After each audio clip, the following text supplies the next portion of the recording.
जो हम स्टार्ट करते हैं ट्रेनिंग पीरियड, तो 2009 में मैंने ज्वाइन की थी। 2013 में अल्हम्दुलिल्लाह क्वालिफाइड हो गया था। अगले 1-1.5 साल में इंशाल्लाह एफसीए का लक़ब मिल जाएगा मुझे। ज्वाइन एज अ प्रोबेशनर किया था, फिर उसके बाद जूनियर, फिर सेमी सीनियर, फिर सीनियर, फिर ऑडिट एग्जीक्यूटिव, फिर सुपरवाइजर, फिर असिस्टेंट मैनेजर, फिर मैनेजर, फिर सीनियर मैनेजर, और अल्हम्दुलिल्लाह पिछले लास्ट एक साल से मैं ऑडिट फर्म में एज अ डायरेक्टर काम कर रहा हूँ।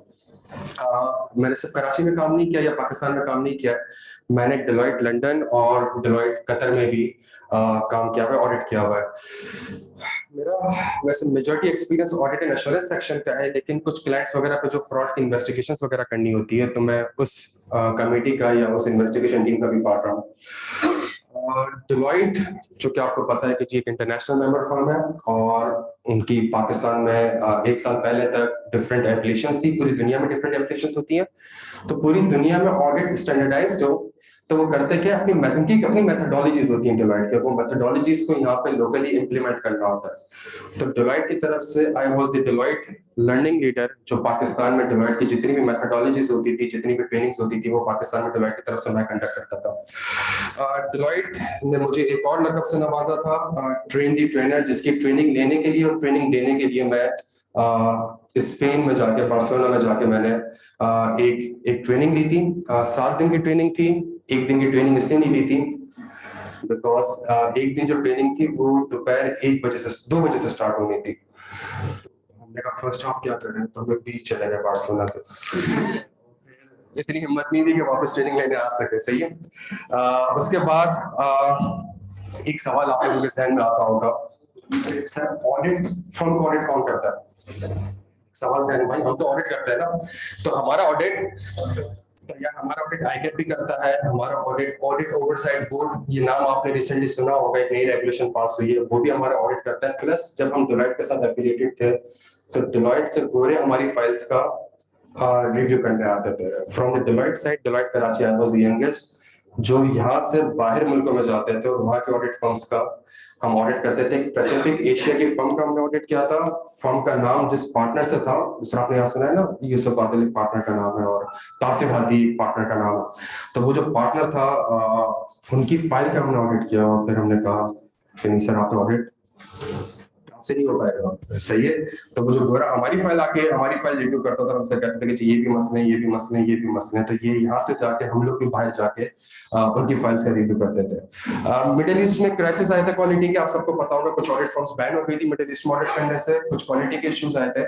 तो पाकिस्तान ने मिडिल ईस्ट को हेल्प किया था, और हेल्प इस तरीके से किया था कि वहाँ पे जो रिपोर्ट्स वगैरह साइन होती थी, जो चीजें साइन होती थी, तो वो साइन होने से पहले फाइल्स हमारे पास आती थी, और हम बैठ के उस पूरी फाइल को, पूरी रिपोर्ट को रिव्यू करते थे और ये असेस करते थे कि क्या ये ऑडिट सही कंडक्ट हुआ भी है या नहीं हुआ। तो अल्हम्दुलिल्लाह मैं डेलॉयट की तरफ से डेलॉयट प्रोफेशनल स्टैंडर्ड रिव्यू में भी था, और डेलॉयट ग्लोबल प्रैक्टिस रिव्यू में भी था।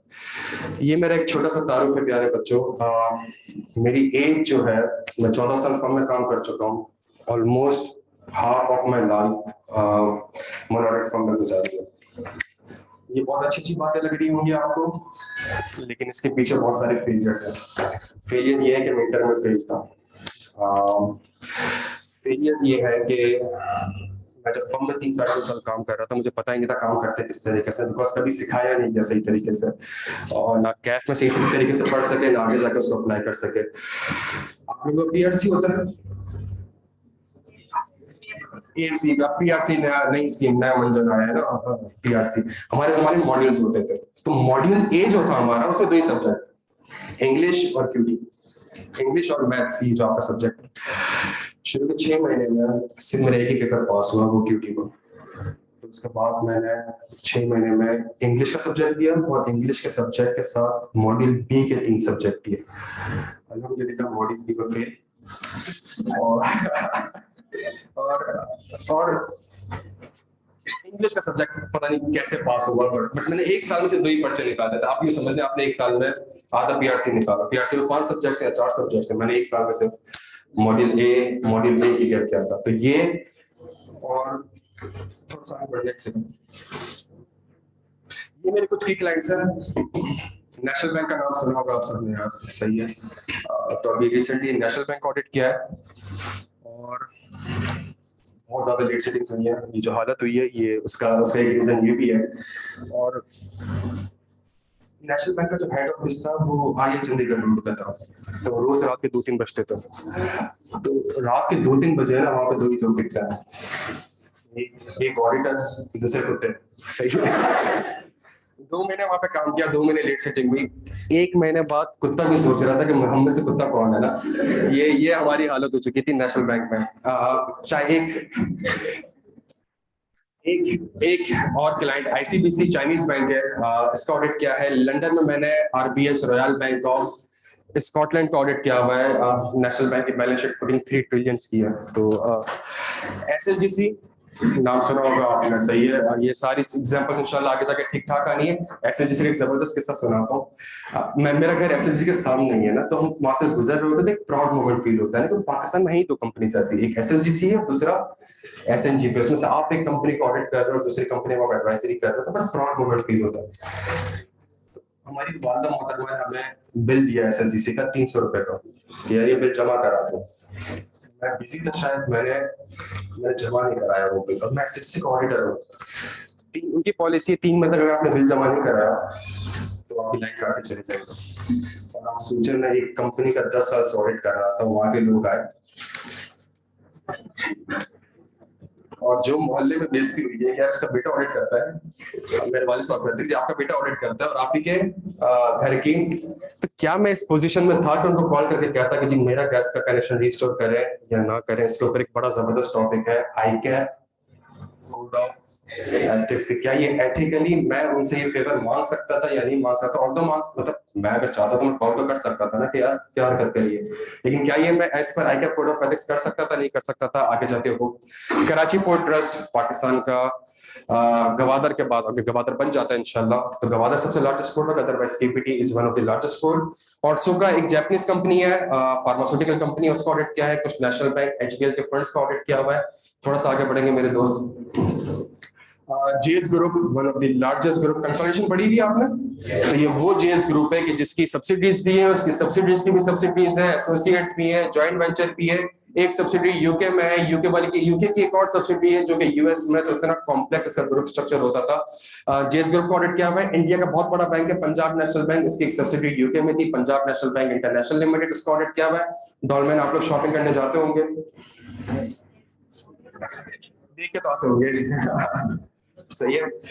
पाकिस्तान मशीन टूल फैक्ट्री 1971 की जंग में इंडिया ने जब अटैक किया था कराची में, जब जंग चल रही थी, तो one of the key target of that attack was Pakistan machine tool factory. ये वो फैक्ट्री है जो कि टैंकर्स और रॉकेट लॉन्चर्स और मिसाइल्स और आर्म्स, ये इस तरह के वेपन्स बनाती है।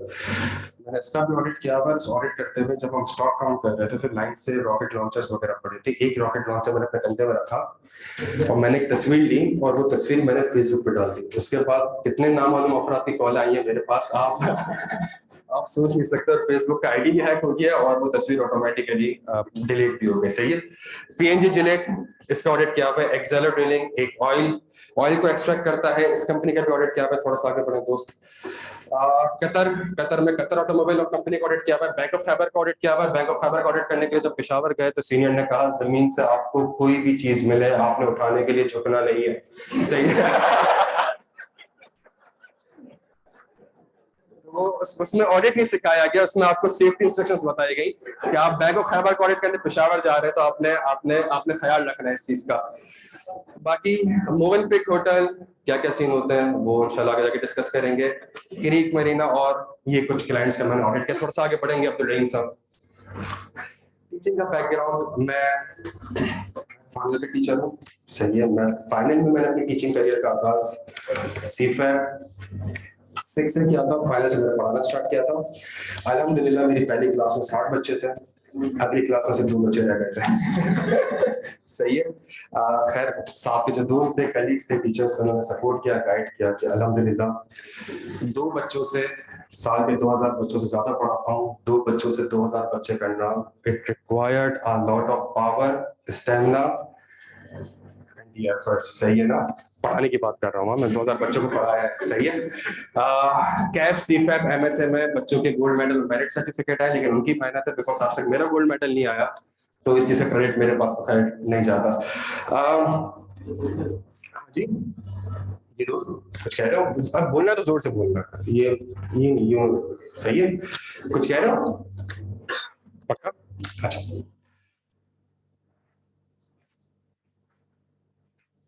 मैं फाइनल में पढ़ाता था, एक रीजन के तहत मैंने कैफ में टीचिंग करना स्टार्ट करी है, और उसका प्राइमरीली रीजन आप लोगों का करियर है। आप में से कितने लोग ऑडिट फर्म में जाना चाहते हैं? आर्टिकलशिप, कोई भी के इलेक्ट्रिक या नेशनल बैंक या एसएसजीसी में आर्टिकलशिप करना नहीं चाहेगा। आप में से मेजोरिटी लोग कहाँ जाना चाहेंगे? ऑडिट फर्म में जाना चाहेंगे। अच्छा, मैं अगर ऑडिट फर्म में भी सवाल पूछूंगा 99% लगे, अगर मैं कहूँ ऑडिट फर्म में आप ऑडिट के सेक्शन में काम करना चाहेंगे कि टैक्स के सेक्शन में कि वो इंटरनल ऑडिट के सेक्शन में, तो अगेन 99% बच्चा ये बोलेगा कि सर मैंने ऑडिट के सेक्शन में जाना है। एक सब्जेक्ट हमारे पास कैफेट ऑडिट एंड एश्योरेंस, फर्म में जाने से पहले आप उसको एक ही बार पढ़ते हैं, और इसको पढ़ने के बाद फॉर्म में जाके इसकी प्रैक्टिकली इस चीजों का आप 3-3.5 साल अप्लाई करते हैं, और फिर उसके बेसिस पर आप अपने सीफएफ और एमएसए के पर्चे पास कर रहे होते हैं।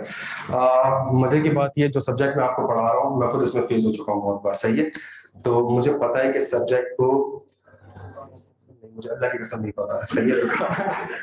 जब एक मेरा दोस्त था एसीसी क्वालिफाइड, एसीसी के बेसिस में वो सीए में आया, मॉडल कैफ तक उसका एग्जाम था, सीफएफ के पर्चे देने थे, उसको 13 अटेम्प्ट्स लगी है एडवांस ऑडिट का पर्चा पास करने के लिए। अभी माशाल्लाह माल्टा में डायरेक्टर बैठा हुआ है, डेलोइट माल्टा में डायरेक्टर बैठा हुआ है। उसको 13 अटेम्प्ट्स लगी है कौन सा पर्चा पास करने के लिए?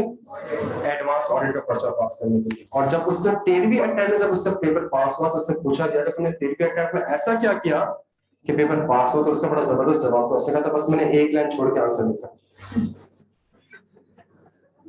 और कोई मतलब या तो ये कि मैंने इससे पढ़ा हो, मैंने ये किताब पढ़ी हो, मैंने प्रैक्टिस करी हो, मैंने ये करा हो। उसने कहा मैंने सिर्फ और सिर्फ एक लाइन, पहले मैं लाइन नहीं छोड़ रहा था, मैंने एक लाइन छोड़ के आंसर ड्राफ्ट करना स्टार्ट किया। ये उसका एक रीजन था, ये बताना कि जी शायद मेरा एडवांस ऑडिट का पर्चा तीसरी अटेम्प्ट में पास हुआ था। पहले अटेम्प्ट में क्यों फेल हुआ नहीं पता। 75 का क्या था, 41 मार्क्स आते, तो मैंने जब 75 का किया है 41 मार्क्स है, तो अगले अटेम्प्ट में 90-95 का करूंगा। अगले अटेम्प्ट में अल्हम्दुलिल्लाह 100 मार्क्स का पेपर अटेम्प्ट किया और 22 मार्क्स है। सही है? और पेपर आसान था, पेपर मुश्किल नहीं था, पेपर आसान था।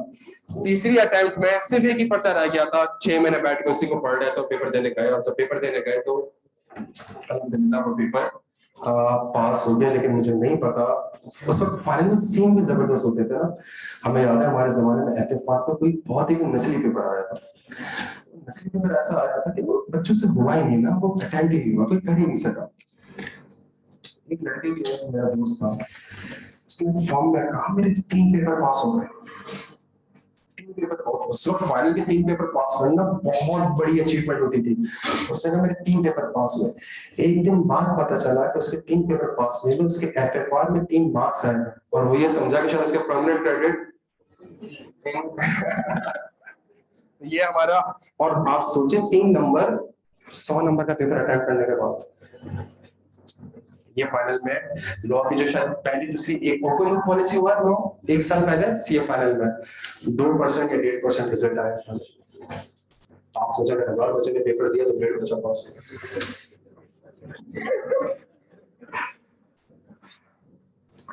अच्छा थोड़ा सा पीछे एक सेकंड, मैंने कुछ इतना काबिल नहीं हूँ, अभी भी बता रहा हूँ जीनियस नहीं है, सही फेलियर हो, और मेजोरिटी आप लोगों की तरह शायद एक फेलियर होगा। लेकिन ये जो 2 बच्चों से 2000 बच्चों का सफर था, उसमें माशाल्लाह बहुत से लोगों ने साथ दिया है। लेकिन एक चीज जो मेरी है वो ये है कि जो मैं कमिट करूंगा आपके साथ वो इंशाल्लाह उसको पूरा करूंगा, सही है? जो भी मैं आपसे कमिटमेंट करूंगा इंशाल्लाह उसको पूरा करूंगा। अगर मैं ये सब्जेक्ट आपके करियर के लिए पढ़ा रहा हूँ तो ये मेरा वादा है कि ये इंशाल्लाह आगे जाके आपको काम आएगा। मेरा और आपका सफर कैफ में कभी खत्म नहीं होगा। सीफएफ 6 में शायद आप में से कितने लोग ऐसे होंगे, शायद यूसुफ आदिल में इंडक्शन म्यूजिक, तो शायद हम एक दूसरे को शक्ल दिखा रहे होंगे वहाँ पे साथ। आज कितने लोग ऐसे जिन्होंने मुझसे पढ़ा था, साथ बैठ के हम ऑडिट कर रहे होते हैं, तो आप में से कितने लोग ऐसे होंगे। तो वो मैंने आगे जाके आपको फॉर्म में फेस करना है प्यारे बच्चों। तो ऐसा नहीं हो सकता कि मैं यहाँ पे आपके साथ कुछ मिसकम्युनिकेट करूँ और वहाँ फॉर्म में आप जाके मुझे सलाम तक ना करें या मेरी इज्जत तक ना करें। तो इस चीज का थोड़ा सा ख्याल रखिएगा। आगे बढ़े दोस्त। अब सारी बातें खत्म, अगले 10 मिनट सुकून से इस सब्जेक्ट के बारे में सोचना है। इस सब्जेक्ट है क्या? ये आपको झूला दिख रहा होगा, इसमें झूला जी झूलना है आपने, सही है। आपने इसको असेस करना है सितंबर 16 और बियॉन्ड सितंबर 16 कैफ रेट का रिजल्ट 55%, 60%, 50%, 45%। ये वो रिजल्ट है जो बीकॉम में नहीं आते यार। जो बीकॉम का रिजल्ट क्या होता है? इवन मैट्रिक इंटर का रिजल्ट भी 55%, 60%, 50% नहीं होता सर। अच्छा मैं खैर बीकॉम में भी फेल हूँ, अभी याद आया, सही है। तो 54% सितंबर 16 में और 54% के बाद मेरा पासिंग रेशियो डिक्लाइन करने लगा। और ऑटम 17 में, सितंबर 17 में मेरा जो रिजल्ट आया वो कितना परसेंट रिजल्ट आया प्यारे बच्चों? 14% आया। यहाँ पे एक अलार्मिंग सिचुएशन थी कि ऐसा क्या हुआ कि पेपर 54% से 14% पर, फिर थोड़ा सा बड़ा 29% पे गया, 55% पे गया, फिर 21, 25, 41, 27, 41, 35।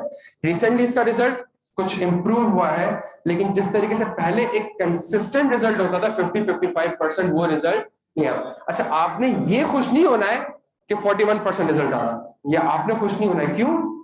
जो यहाँ पे बच्चा फेल था वो यहाँ पे आके पास हो रहा है। फर्स्ट अटेम्प्ट वाले का रिजल्ट अभी भी बुरा है। फर्स्ट अटेम्प्ट वाले की अगर मैं बात करूँ तो वो हार्डली 10 से 12%, जो 3-3, 4-4 अटेम्प्ट्स लगा चुके हैं उनका रिजल्ट ये जो आपको दिख भी रहा है, ये सारा बैकलॉग में जो पास हो रहा है। क्या यहाँ पे पास समझ आती है? थोड़ा सा आगे बढ़े। सीफैप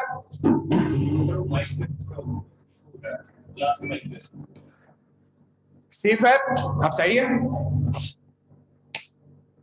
अगर मैं सीफैप की बात करूं, सीफैप 60 13%, 14%, 11%, 12%, 21%, 15%, 25%, 25%, 21%। अगेन ये जो रिजल्ट आपको अच्छा दिख रहा है प्यारे बच्चों, ये आपकी शक्ल नहीं है ना, मैं अच्छा पढ़ाता हूँ। ये जो पुराने बैकलॉग्स हैं जो 6-6, 7-7 अटेम्प्ट दे रहे होते हैं, ये वो जाकर पास हो रहे थे। पहले अटेम्प्ट वाला बच्चा इसमें बड़ा कम पास हो रहा होता है। मसला ये समझ आ रहा है? मसला ये है इसमें रिजल्ट खराब क्यों है। सोचने वाली बात है कि सब्जेक्ट का रिजल्ट इतना खराब क्यों है। आगे बढ़े, मैं कंपैरिजन भी करता हूं। ये green represents the FR2, black represents the costing, और ये भी ग्रीन जो रिप्रेजेंट कर रहा है ये ऑडिट को रिप्रेजेंट कर रहा है। दोनों ग्रीन हो गए, बट लास्ट वाला कॉलम आप एज्यूम करें ऑडिट का। अगर आप ऑडिट का रिजल्ट देखें, सितंबर 16, मार्च 17, इनके रिजल्ट्स कंपैरेटिवली अच्छे आ रहे थे।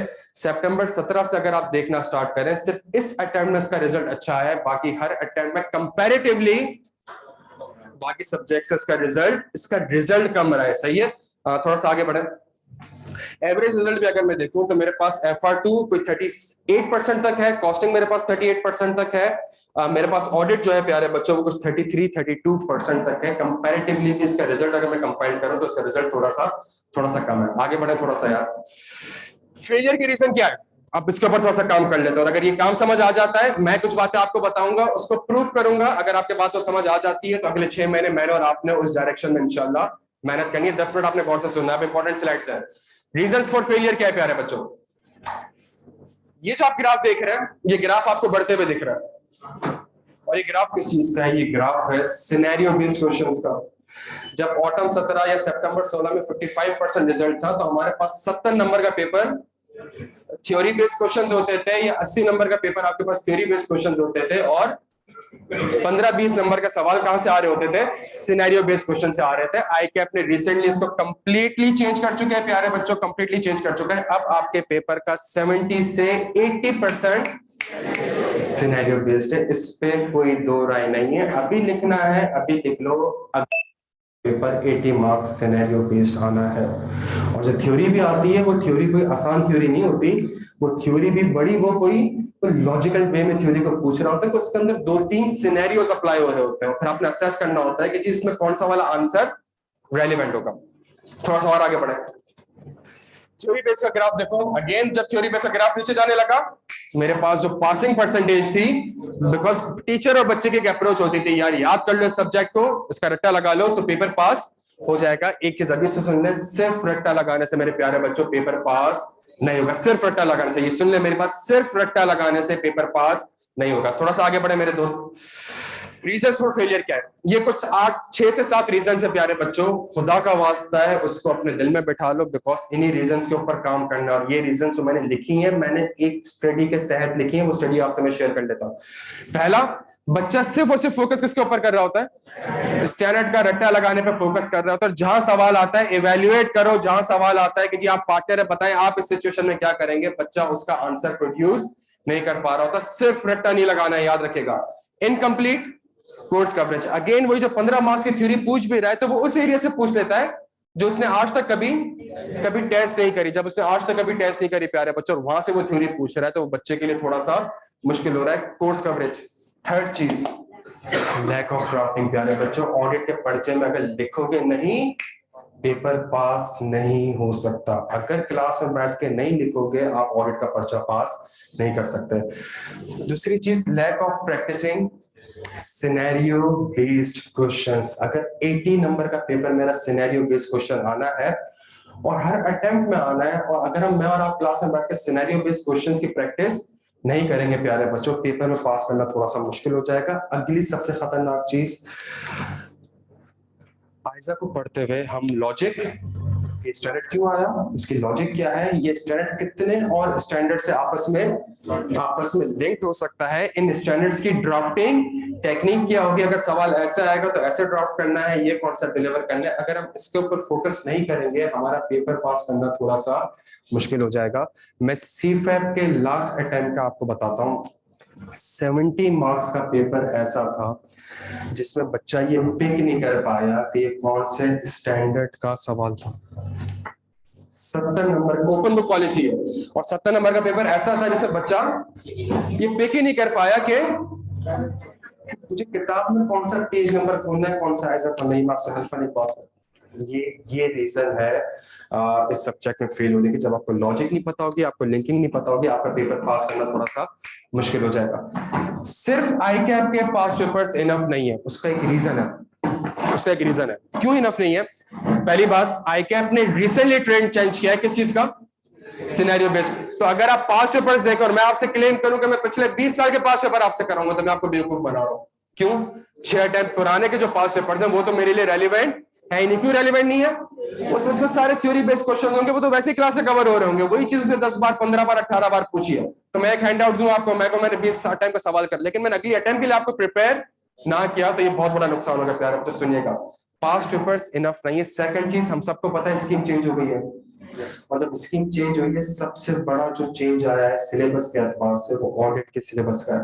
और वो एरियाज जिसके सिनेरियो बेस्ड वेटेज ज्यादा होती है, या जिसपे ज्यादा अच्छे सवाल बन सकते हैं, आई कैप ने उसकी वेटेज को ज्यादा कर दिया है। अब वो वाली चीजें नहीं रही है कि पेपर प्रेडिक्ट हो सके प्यारे बच्चों। तो अब जो स्कीम चेंज हुई है उसका बहुत बड़ा इंपैक्ट है, और नई स्कीम के हिसाब से आपके पास सिर्फ एक ही अटेम्प्ट का पास पेपर है, जो कि लास्ट अटेम्प्ट है।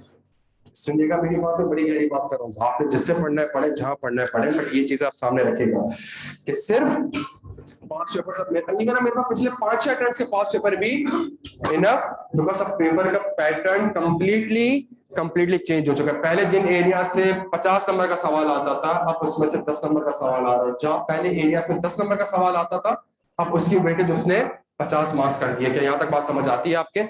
और अगली चीज, जब पेपर सिनेरियो बेस्ड आ रहा है, और मैं और आप अगर प्रैक्टिकल एग्जांपल्स को डिस्कस नहीं करेंगे प्यार, लेकिन पेपर बनाने वाला भी क्या करेगा? जो माशरे में चल रहा होगा उसी को पिक करेगा ना। हैस्कॉन आप सबको पता है, सही है ना?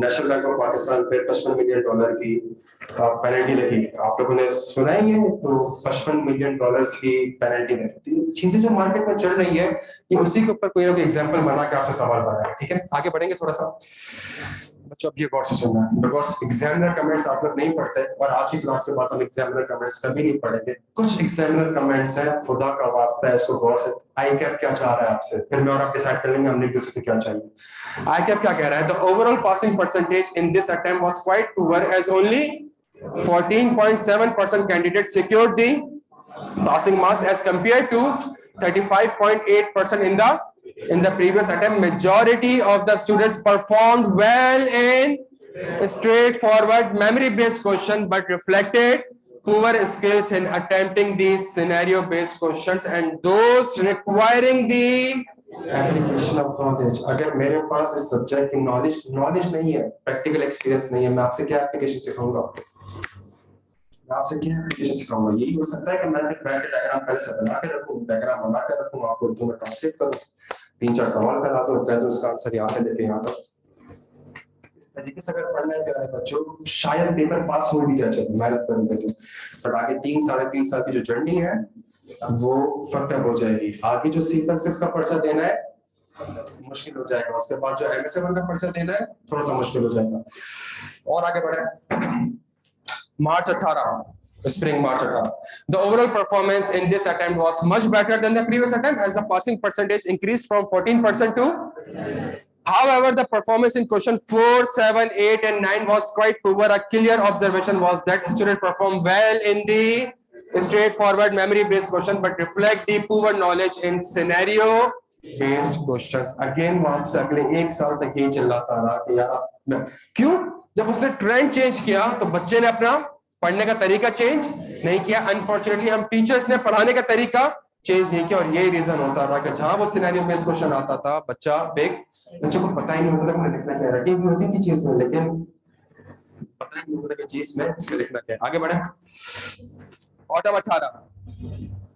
The overall performance in the paper was good as 55.2% candidates secured passing marks. Most of those who could not perform well were those who have been failing for the past many attempts. They should rethink their approach towards study. The most important thing is to cover the entire syllabus. जो ऊपर बातें मैंने आपको कही है reason of failure की, वो सारी मैं आपको नीचे दिखा रहा हूँ।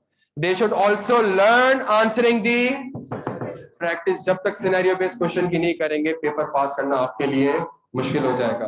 इन many case they write the statements which are not incorrect but are irrelevant to the, मतलब आप सोचो वो कह रहे गलत नहीं था, गलत के अलावा वो सिनेरियो, वो जो आंसर लिखा वो सिनेरियो में किसी भी लिहाज से रेलेवेंट नहीं था। आप समझ रहे हैं कि जी फॉर एग्जाम्पल फाइनेंशियल इंस्ट्रूमेंट से सवाल आ रहा है, आप बैठ के लीज के स्टैंडर्ड से आंसर लिख रहे हैं, ये पेपर में बच्चा कर रहा है, करते हैं। आगे बढ़े, Spring 19, the overall performance in this attempt was average. However, students showed poor skills in attempting the scenario-based questions such as question 3 and 5, which required the application of knowledge. It has been observed that the students have a tendency to write what they knew rather than what was being. Students are therefore advised to carefully read the question and its environment before answering. आगे बढ़ना यार बच्चों, ये सबसे खतरनाक exam recommend है, सबसे अब तक का जो सबसे खतरनाक एग्जाम रिकमेंड ये है, किसके बात है, ये लेटेस्ट आपके एग्जाम रिकमेंड है ऑटम 21 का। ऑटम 21 मतलब सितंबर 21, मार्च 22 के पेपर होंगे तब एग्जाम रिकमेंड आएंगे। इसमें ये कहता क्या है, the overall passing percentage in this attempt was 35% as compared to 41% in the previous attempt. It was commonly observed that whenever a question on analytical reasoning such as question 5 is examined, examinees fail to secure good marks in such question. Examinees are advised to give much attention to this area of the syllabus. क्यों? ये जो standard है ये पिछले 50 साल में 5 बार भी नहीं पूछा गया है। ये जो स्टैंडर्ड है पिछले 50 साल में कभी, और लास्ट 5 साल से इसको फ्रीक्वेंटली तो होता क्या जी, कभी आया ही नहीं है, इंपॉर्टेंट नहीं है, छोड़े जी। और 15 नंबर का सवाल आ गया, 20 नंबर का सवाल है, एक पेज का सवाल आ रहा है आपका ऑडिट का, एक पेज का आपका ऑडिट का सवाल है और रिक्वायरमेंट नहीं निकलाएंगे कि जी बताएं आप और सिचुएशन में क्या करेंगे। तो खतरनाक बात है प्यारे बच्चों, वो ये है examiners are advised to give much attention to this area of the syllabus which is not only important from the exam perspective but also relevant in the context of their practical training in the audit firm। ICAP का vision समझने की कोशिश करेगा, वो चाह क्या रहा है, वो आपको कैफ लेवल पे इस तरीके से ट्रेन कर रहा है ताकि फर्म लेवल पे आप थोड़ा सा अच्छा परफॉर्म कर सकें। This is the first time in the ICAP history उसने ऑडिट फर्म का नाम कैफ के एग्जाम रिकमेंड्स में लिखा। दिस और ये क्या इंडिकेशन है? इंडिकेशन ये है कि जी पेपर ऐसा आएगा कि आपको फर्म के लिए आपको प्रिपेयर किया जा रहा है, चीजें आप यहाँ पे करोगे इस तरीके से तो आगे जाके फर्म में इनको अप्लाई कर सकोगे। ये this is the first time सीफएफ में करता रहा है। सीफएफ में बता देता हूँ, आगे बढ़ना यार।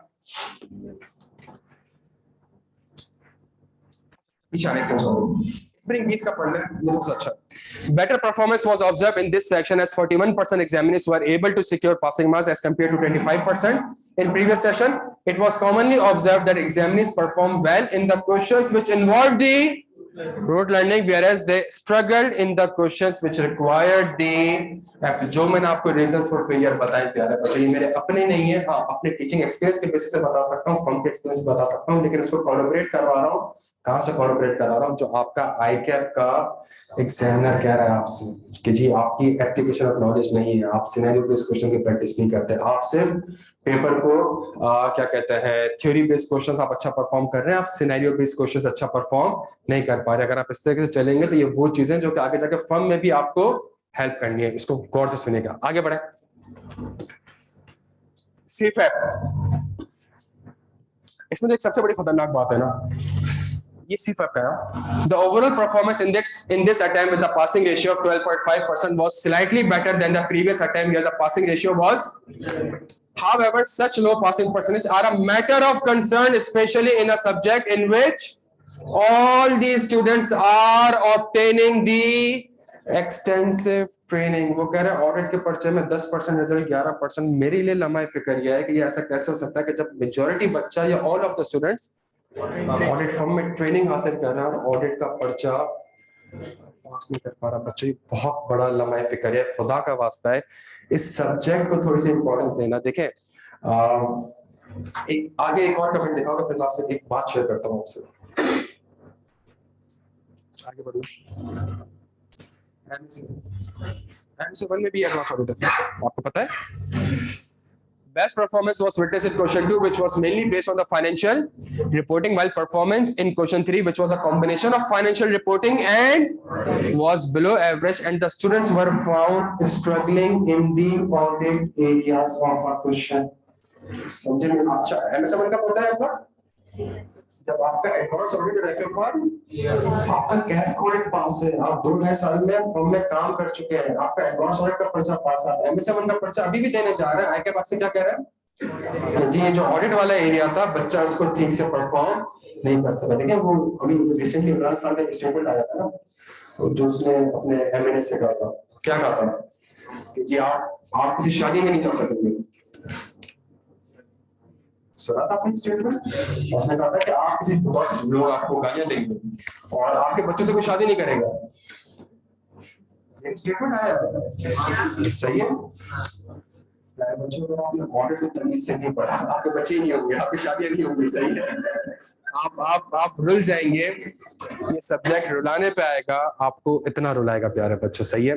तो खुदा का वास्ता है, खुदा का वास्ता है, इस सब्जेक्ट को आपने थोड़ी सी इंपॉर्टेंस देनी। फर्स्ट टाइम पढ़ने जा रहे हो, नहीं पढ़ा हुआ पीछे, सही? फर्स्ट टाइम पढ़ने जा रहे हो, रिजल्ट भी कंपैरेटिवली खराब है। थोड़ा सा आगे बढ़े दोस्त, वहां से खत्म हो जाता है। ठीक है चलो बंद करें इसको। अच्छा जी, एक से बल्कि आगे एक स्लाइड है। हाँ चलो, हमने कैसे पास करना है?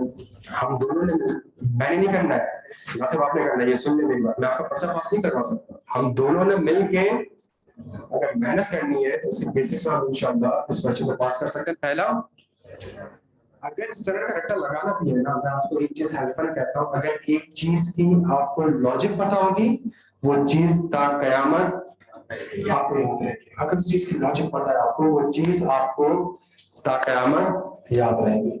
पाइथागोरस थ्योरम क्या होता है? Theorem 14a, theorem 14b। Triangle क्या होता था? उसका यूज क्या होता था? मैडम आपको पता है? मैडम पाइथागोरस थ्योरम, अब उसकी स्पेलिंग याद करने में तो 2 दिन लग गए थे।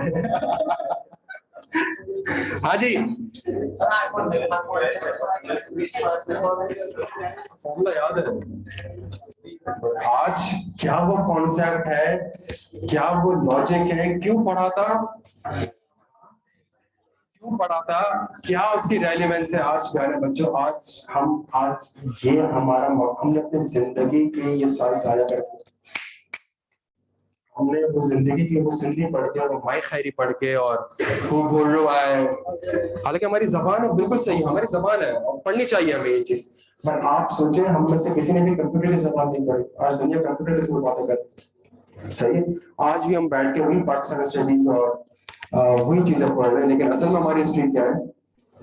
हम में से आप में से किसी को भी मैं आपको गारंटी के साथ कह सकता हूँ, कायदे आजम के 14 पॉइंट से एक पॉइंट याद है आपको, Sindh should be separated from Bombay. इसके अलावा कोई 13 पॉइंट आप मुझे बता दें। 13 पॉइंट मैं आपको गारंटी के साथ कह सकता हूँ, आप में से कोई मुझे अलिफ भी सुना दे बेटा, अलिफ बे। हाँ बच्चों, खुदा का वास्ता है, गधे घोड़ों की तरह जो करते आ रहा है वो नहीं करना है। सुनिएगा मेरी बात को, खुदा का वास्ता नहीं करना है। फर्म में जाने वाले हो, इंडस्ट्री में जाने वाले हो, आज आप जितने भी बड़े से बड़े चार्टर्ड अकाउंटेंट को उठा के देख लें, वो एक चीज आपसे कहता है, जो फर्म ने मेरी ग्रोमिंग करी थी उसकी वजह से आज मैं यहाँ खड़ा हूँ। फर्म के एक्सपीरियंस के बगैर बंदा कुछ भी नहीं। तो जो पढ़ा, जिस तरीके से पढ़ा, दफा करें उसको। मैं किसी सब्जेक्ट की बात नहीं कर रहा, मैं तो आपसे जनरल जो आपने 9 मैट्रिक में पढ़ा या ओ लेवल्स में पढ़ा या बाकी जगह पढ़ा, उसकी बातें कर रहा हूँ आपसे। क्या वो पढ़ा भी तो क्या क्या उखाड़ लिया आज?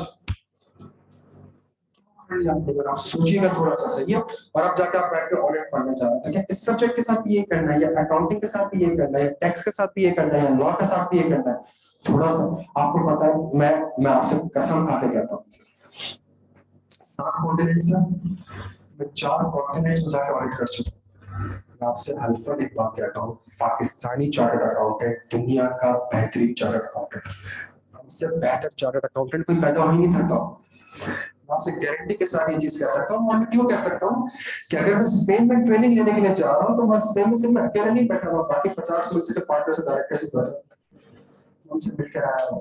अगर मैं लंदन में बैठ के काम करूँ, तो लंदन आपको पता है फाइनेंशियल हब है, वहां पे सिर्फ लंदन के चार्टर्ड अकाउंटेंट नहीं होंगे, पूरी दुनिया के चार्टर्ड अकाउंटेंट होंगे। मैं उनके साथ बैठ के काम करते रहा हूँ प्यारे बच्चों। मैं एक चीज अपने एक्सपीरियंस के बेसिस पर आपको कह सकता हूँ, आई कैप का जो चार्टर्ड अकाउंटेंट होगा, जो आप चार्टर्ड अकाउंटेंट बनेंगे, वो दुनिया का एक बेहतरीन चार्टर्ड अकाउंटेंट होगा। आपसे बेहतरीन चार्टर्ड अकाउंटेंट कोई हो ही नहीं सकता था, कयामत कोई नहीं हो सकता, लेकिन इसके लिए आपको खुद मेहनत करनी पड़ेगी। जो हो चुका 18 साल 17 साल जो अपनी पढ़ाई करके अपने आप को बर्बाद कर दिया, खुदा का वास्ता है, खुदा का वास्ता है, आगे जा। आप में से कितने लोग ऐसे हैं जिन्होंने टैक्स का पेपर पढ़ लिया, सही है, और मेजॉरिटी सर वोट हुआ करता है, लेकिन आप में से कितने लोग ऐसे हैं जिनको टैक्स रिटर्न फाइल करना आता है? अभी सेशन में सीखा है तूने लगती। हाँ, आप समझ रहे हैं इस चीज को? आप सोचे, आपने अपनी जिंदगी के 6 महीने एक सब्जेक्ट को दिए, एक टैक्स प्रैक्टिशनर से बैठ के आपने वो सब्जेक्ट पढ़ा, और मैं आपसे कहूँ मेरे रिटर्न फाइल करो, मैं तो 20-25 हजार रुपए देता हूँ। आप कहोगे सर वेबसाइट क्या है? हाँ पैसे, पैसे अगर तुझे पैसे कमाने हैं, मुझे पता है मैं शॉकिंग बंदा हूँ। ये तुम लोगों की वजह से मैं बस यहाँ टीचिंग में यहाँ रह गया, नहीं तो मेरे प्लान बाहर के थे दोस्त। सही है, साथ चलिए। ये बात समझ आती है आपकी? बड़ा बड़ा मैटर करता है इसको यार। वो खत्म हो गया, क्या हो गया? हो